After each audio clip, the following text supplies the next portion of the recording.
দেখো সন্ধ্যেবেলা সন্ধ্যে টন্ধে দিয়ে সন্ধ্যে সাজ দিয়ে ছেলে মেয়েকে পড়তে পাঠিয়ে দিয়ে আর এখন চপ ভাজতে বসেছি। মানে মোচার চপ ভাজছি। দুপুরবেলা মোচা রান্না করেছিলাম।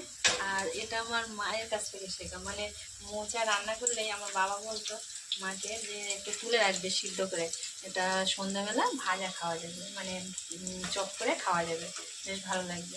আমার বাবা খুব ভালোবাসতো মোচার চপ।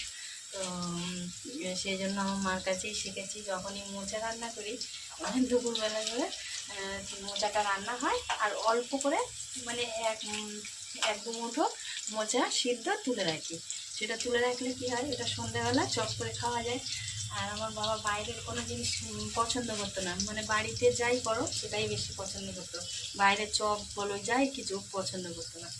তা সেটাই করছি, মোচার চপ ওইখানেও ভাজছি আর এখনও কত করেছি।